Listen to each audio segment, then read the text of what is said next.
पूरे देश में जो पेट्रोल और डीजल की महंगाई को लेकर सभी लोग परेशान हैं, उसके विरोध में आज धरना प्रदर्शन किया गया। बड़े दुख का विषय है कि आज जो हमारे देश की स्थिति बनी हुई है, ऐसा कभी नहीं हुआ। लगातार 16 दिन में डीजल 10 रुपए बढ़ा, पेट्रोल भी। आज पेट्रोल और डीजल के रेट बराबर है, ऐसा आज तक के जीवन में कभी नहीं हुआ। ये जो भारतीय जनता पार्टी की सरकार है, सही बात तो ये है कि आज ये जो रेट बढ़ा रही है, जैसे हमारे आदरणीय श्याम सराफ जी ने कहा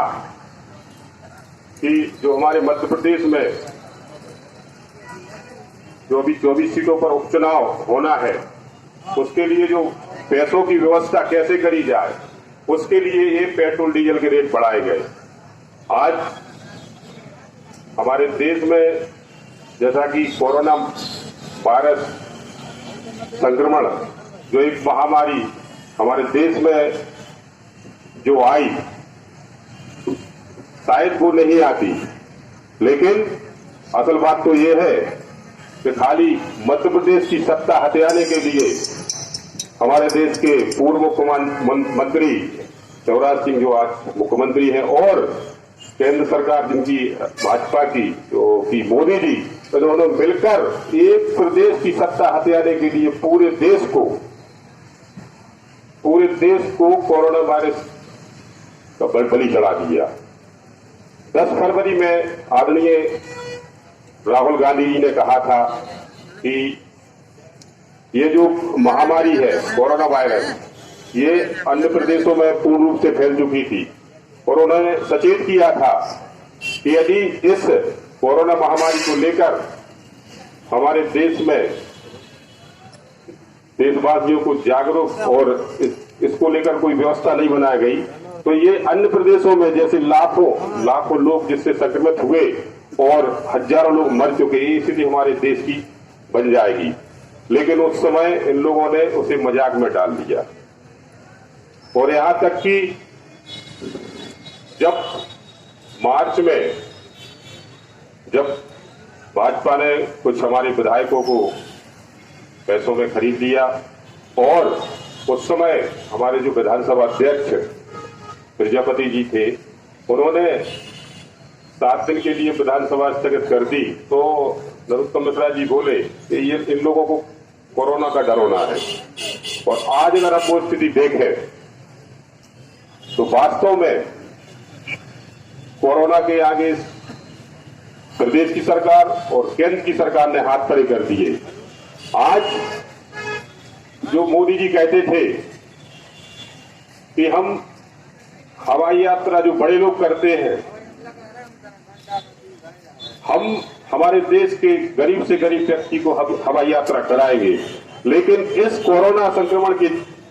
चलते उनकी पोल खुल गई। और हम सभी को पता है कि देश के जो मजदूर, जो हमारे प्रदेश के मजदूर, जो हमारे विधानसभा के मजदूर जो बाहर फंसे थे, उन्हें हवाई यात्रा तो दूर की बात, हवाई चप्पल तक नसीब नहीं हुई। लेकिन मैं आप सभी जो बाहर से कम हमारी विधानसभा में 15-20 हजार लोग जो बाहर मजदूरी करने गए थे, मैं उनका भी बहुत बहुत धन्यवाद करता हूं कि आप लोग 1.5 माह तक बाहर रहे, उसके बाद भी आप बंडा पहुंचे, सुरक्षित पहुंचे, और आज भी सुरक्षित है। मैं उनका भी बहुत बहुत धन्यवाद करता हूं कि वो अपने आप को बचते हुए आज भी वो सुरक्षित है। लेकिन मैं इन 22 जो विधानसभा जहां उपचुनाव होना है, मैं उन सभी, वहां से भी कम से कम 20-20, 25-25 हजार लोग बाहर थे, और वो पैदल आए, सभी ने देखा है। और दूसरी बात तो ये है कि व्यवस्था करनी थी केंद्र सरकार को, प्रदेश सरकार को, लेकिन ये तो नहीं कर पाए। जितना सिर्फ उन्होंने घोषणा करी, नीतियां बनाई, उससे ज्यादा हमारे क्षेत्र के लोगों ने, जो गरीब लोग थे, जो दयालु लोग थे, उनने रोड पर खड़े होकर उन मजदूरों की सहायता की, उन्हें खाना खिलाया, उन्हें चप्पलें पहनाई, उन्हें कपड़े पहनाए। मैं उनका भी बहुत बहुत धन्यवाद करता हूं। मैं एक चीज और बता देना चाहता हूं कि जब केंद्र में हमारी कांग्रेस की सरकार थी और हमारे प्रधानमंत्री आदरणीय मनमोहन सिंह जी थे, उस समय 72,000 करोड़ रुपए का कर्ज पूरे देश का माफ किया गया था। आदरणीय श्यामसराफ जी को मालूम है, सब हम सबको पता है। और आज अगर हम डीजल की बात करें तो आज अंतर्राष्ट्रीय बाजार में जो एक बैरल का रेट है वो 30 रुपए है, तो कम से कम मैंने 25 रुपए तक देना चाहिए। उस समय 70 रुपए एक बैरल का रेट था अंतर्राष्ट्रीय बाजार में और 60 रुपए लीटर डीजल दिया जाता था। लेकिन आज अंतर्राष्ट्रीय बाजार में 30 रुपए रेट है, उसके बाद भी ये 80 रुपया की लगभग डीजल बेच रहे हैं। ये सरासर पूरे देश को भ्रमित किया जा रहा है। 2008 में मुख्यमंत्री शिवराज सिंह जी थे, उस समय किसानों को इन्होंने किसानों के लिए घोषणा करी थी कि मैं 50,000 तक का कर्जा माफ करूंगा, लेकिन 10 साल में नहीं कर पाए। हमारी सरकार 2018 में बनी और जो वचन पत्र में जो किसानों के लिए जो 2 लाख तक का कर्जा माफ करने की बात रखी थी वो हम धीरे धीरे कर रहे थे और हमारे मध्य प्रदेश में 22 लाख किसानों का 1 लाख तक का कर्जा माफ हुआ। हमारे बंडा की बात करें तो बंडा में भी जैसा कि आदरणीय श्यामसराफ जी ने भी बताया कि 16 करोड़ रुपया बंडा का भी माफ किया गया,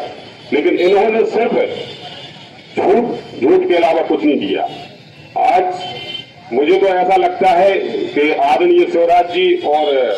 मोदी जी में कंपटीशन चल रही है, मैं सबसे झूठा, मैं आपसे बड़ा झूठा, मैं आपसे बड़ा झूठा, मतलब ये कंपटीशन चल रही दोनों में। तो आप सभी जो आज इस कार्यक्रम में पधारे, मैं जो आगामी जो हमारा मध्य प्रदेश का जो उपचुनाव आ रहा है 22 विधानसभाओं में, तो मैं आप सभी लोगों से निवेदन करता हूं कि दूसरी जगह ना जा पाए तो ना जा पाए, लेकिन हम अपने पड़ोस में चुरगी विधानसभा में, क्योंकि यदि हमने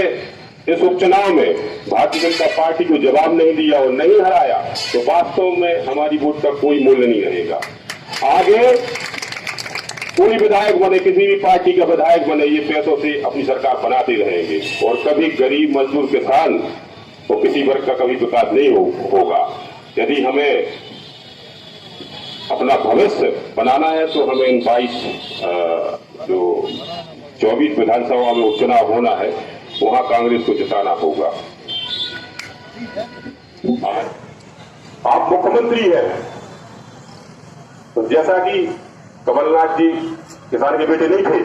वो एक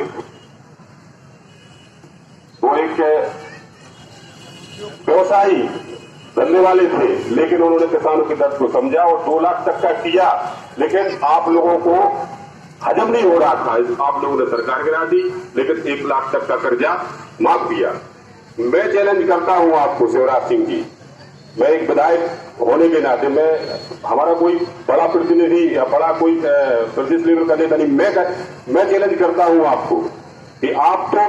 किसानों को कर्जा नहीं करेंगे माफ, लेकिन मैं चैलेंज देता हूं कि 24 जो विधानसभा का उपचुनाव होना है उसमें अगर कांग्रेस की सरकार बनती है तो हर एक किसान का 2 लाख तक का कर्जा माफ होगा। मैं चैलेंज देता हूं।